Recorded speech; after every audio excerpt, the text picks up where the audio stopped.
Had a feeling we had something.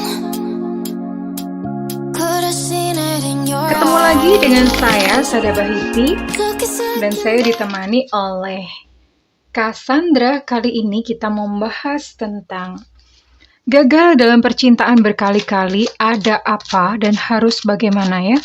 Ada apa sebenarnya? Jadi kalau misalnya kegagalan itu udah bolak-balik, satu peristiwa itu sudah berkali-kali terjadi hingga membentuk satu pola berulang ya. Sekalipun dengan orang yang berbeda, tapi kemudian terjadi lagi, itu berarti semesta ingin menyampaikan sesuatu kepada kita. Dan selalu itu adalah tentang sesuatu di dalam diri kita, karena ada jagat alit, jagat ageng. Ada semesta besar, ada semesta kecil. Nah, diri kita itu semesta kecil. Kalau semesta kecil itu beres, biasanya maka semesta besar itu akan mengikuti. Karena kan kalau semesta besar kita nggak bisa ngatur. Tapi kalau semesta kecil kita bisa kendalikan ya, dan kita perbaiki yang di dalam. Oke. Well, ini sifatnya adalah general reading, artinya tidak mungkin resonate dengan semua dari kamu ya. So, be wise and be smart, itu yang paling penting. Dan makasih buat kamu udah like, subscribe, dan komen. Aku doain buat kamu yang udah subscribe dan udah nonton video ini, aku doain buat kamu senantiasa berlimpah-limpah rezekinya. Dan kemudian yang sakit disembuhkan, yang sedang menanti-nanti jodoh disegerakan, dan yang masih menyimpan benci, sakit hati, dendam, hatinya segera dipulihkan dan dibersihkan dari segala energi negatif. Oke, amin.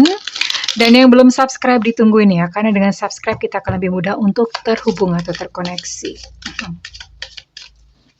Gagal dalam percintaan berkali-kali, ini adalah part kedua, part 1 saya udah bikin, nanti saya pin di kolom komentar. Di sini ada Queen of Pentacles, reverse. Page of Pentacles, oke. Ada The Hierophant reverse ya.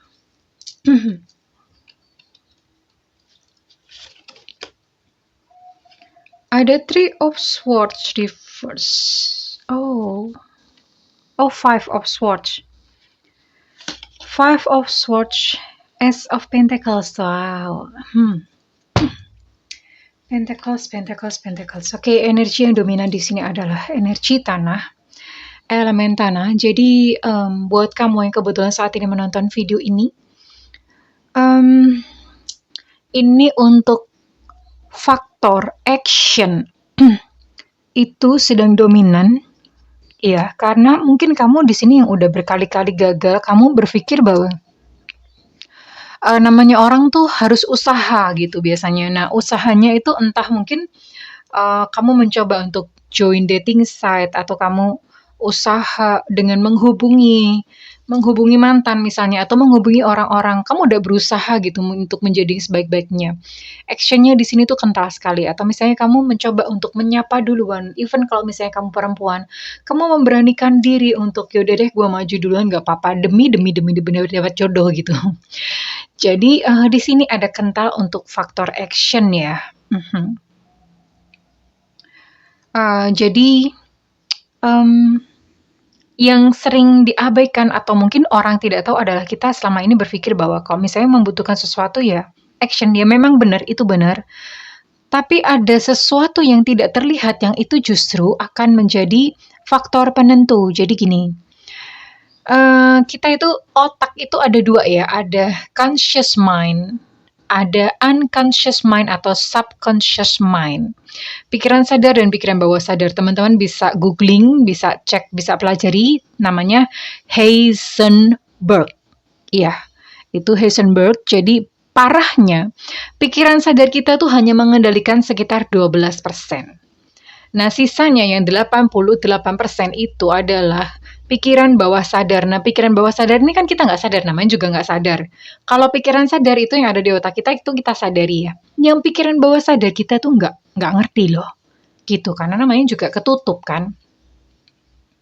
Dan parahnya justru pikiran bawah sadar itulah yang membentuk realita dalam kehidupan kita. Jadi misalnya kamu punya realita A ya.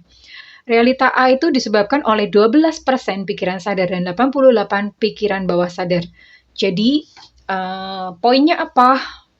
Kalau ya hal-hal yang terjadi dalam pikiran kamu, dalam kehidupan kamu itu sebetulnya itulah yang tersimpan di dalam pikiran bawah sadar kamu, oke? Nah, teman-teman udah bingung apa bingung? Mudah-mudahan nggak bingung ya, karena kita bicara tentang pemberdayaan diri di sini ya. Oke. Dengan memperbaiki paradigma, ya, itu kita memperbaiki hidup ya. Paradigma, kemudian nanti dari paradigma itu kita menanamkan nih dalam pikiran sadar, even dalam pikiran bawah sadar.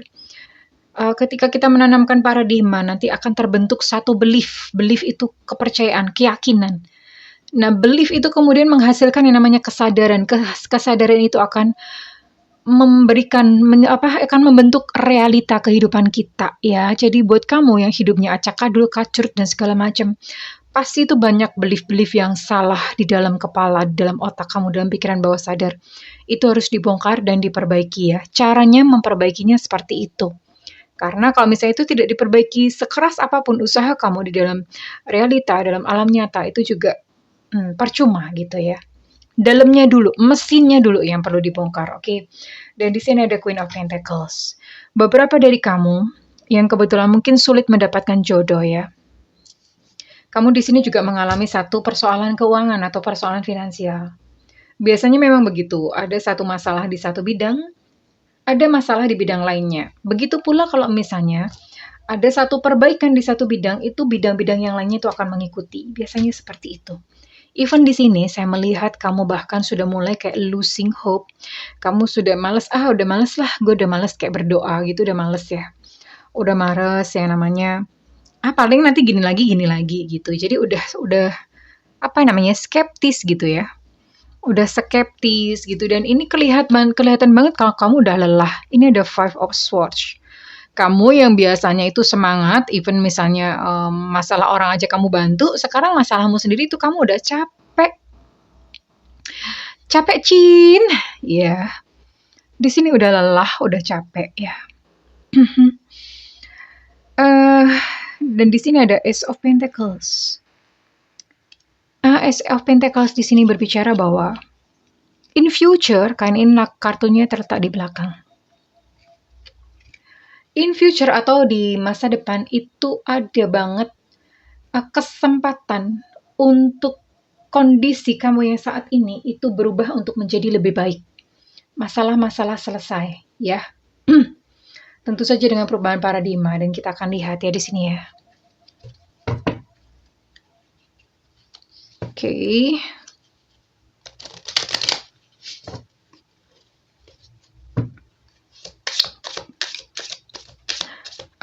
Paradigma itu dibentuk dari kita sejak kecil hingga sampai dewasa sampai hari ini. Jadi pikiran kadang kita nggak sadar ya. Peristiwa-peristiwa yang kita lihat di masa kecil itu mempengaruhi kehidupan kita today atau hari ini, saat ini.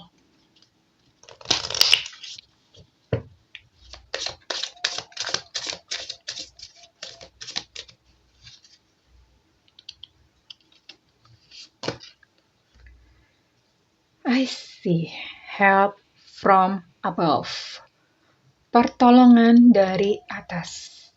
Dari atas itu adalah higher power alias Allah, Tuhan, semesta alam.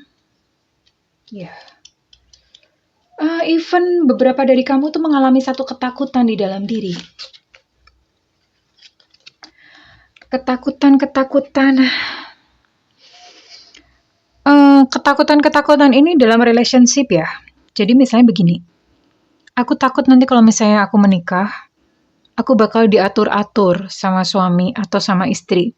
Aku takut nanti kalau misalnya aku menikah itu bisa cukup nggak ya uangnya? Bisa hidup sejahtera nggak ya? Nah, ketemu. Takutnya di apa? Ketakutan itu biasanya disebabkan oleh pengalaman masa lalu. Misalnya kamu yang takut nanti finansialnya nggak tercukupi kalau misalnya aku menikah gitu atau gimana. Atau misalnya kamu yang pria, ini biasanya pria ya. Aku bisa nggak sih nanti menghidupi anak orang? Nah, itu ketemu. itu kemungkinan besar ketika kamu kecil, ya, masa kecil kamu mengalami satu kehidupan yang berkekurangan atau biasanya seperti ini. Sama bapak ibumu, kamu udah diprogram. Cari duit itu susah, Nak. Biasanya anak kecil digituin. Kalau pergi, jangan minta-minta ya.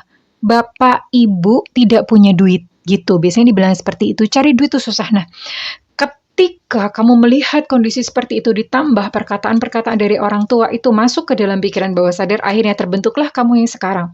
Ada ketakutan nanti secara finansial nggak cukup. Takut nanti kamu tidak mampu untuk menghasilkan uang. Nah, sebetulnya dasar-dasarnya dari situ. Ketakutan dalam percintaan, misalnya kamu melihat kedua orang tua kamu bercerai, bisa saja. Atau ada saudara kamu yang bercerai, kamu melihat misalnya papa kamu selingkuh, atau gimana. Nah, peristiwa-peristiwa semacam itu menanamkan satu ketakutan di dalam diri kamu. Aduh, nanti gue gimana kalau misalnya menikah digituin nggak ya? Dan parahnya biasanya terulang. Biasanya terulang dalam diri kamu gitu ya. Nah, ketakutan-ketakutan itu membentuk dan mencegah kamu sendiri untuk bertemu dengan jodoh ya. So, menghadapinya adalah dengan courage atau keberanian, berani. Jadi, takut itu lawannya adalah berani. Jadi misalnya gimana? Misalnya takut punya uang, takut nggak bisa menghasilkan uang atau takut nanti mengalami satu perceraian, takut diselingkuhi dan segala macam. Ya, itu pertama ya. Kemudian yang kedua, setelah kamu menyadari ketakutan kamu, yang kedua, kamu cari akarnya. Akarnya apa? Lalu maafkan ya. Jadi kalau misalnya kamu melihat papa kamu selingkuh dulu waktu masih kamu kecil, maafkan papa kamu, maafkan ayah kamu, bapak kamu, maafkan.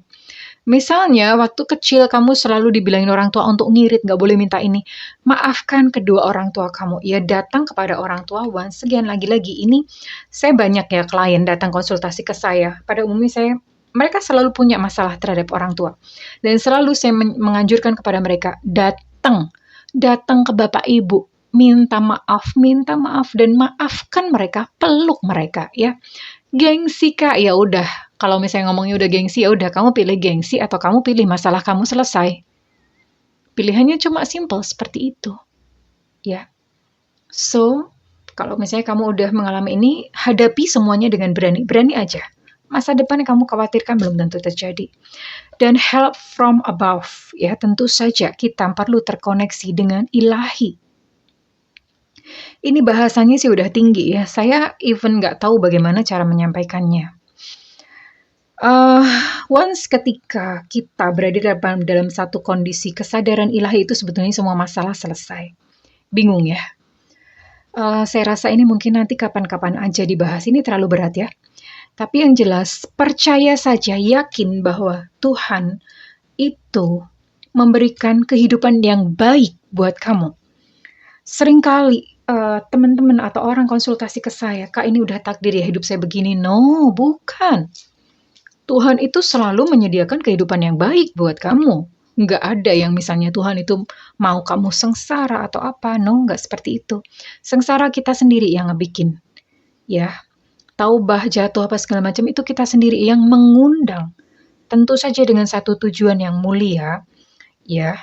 Jadi selalu berprasangka baik ya terhadap Tuhan. Jangan berpikir bahwa hidupmu yang kacrut ini adalah takdir.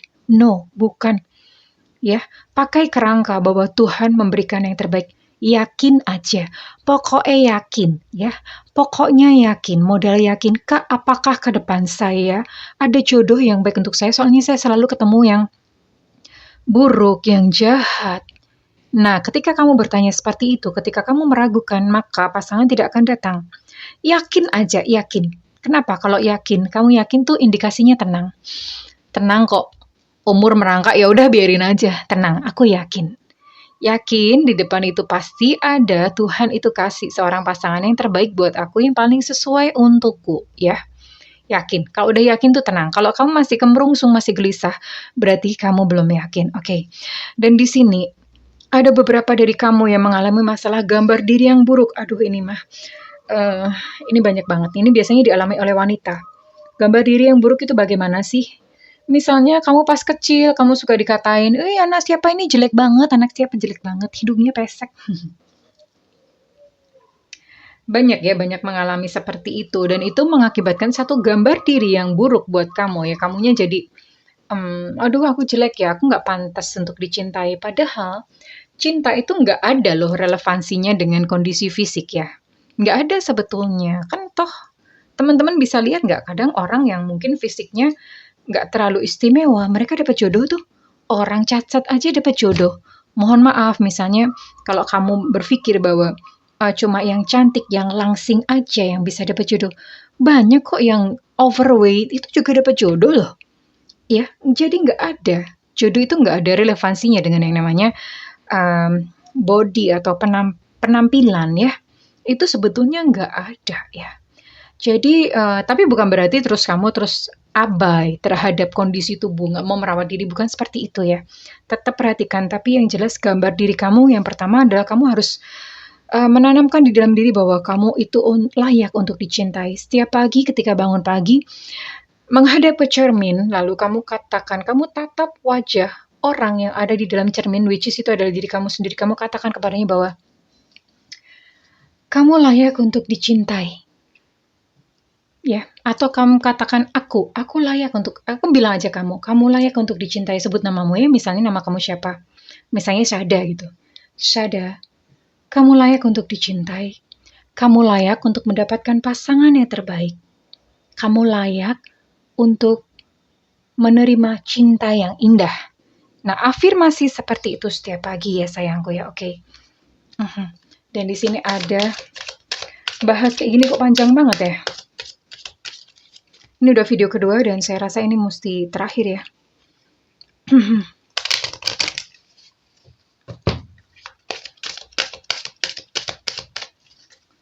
Oke. Beberapa dari kamu cobalah untuk berdiet ya.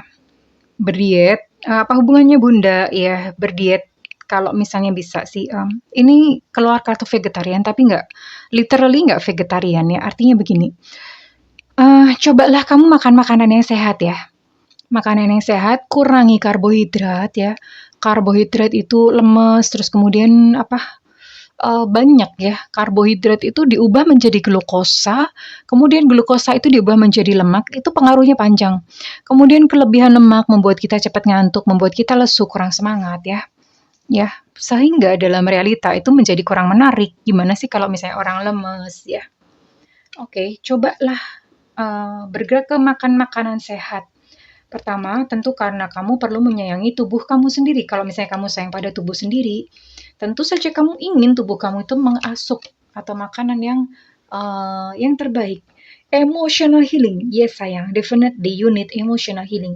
Kamu butuh yang namanya emotional healing ya, untuk membereskan rasa-rasa sakit itu mulai dari kecil sampai masa sekarang itu banyak banget ditumpuk.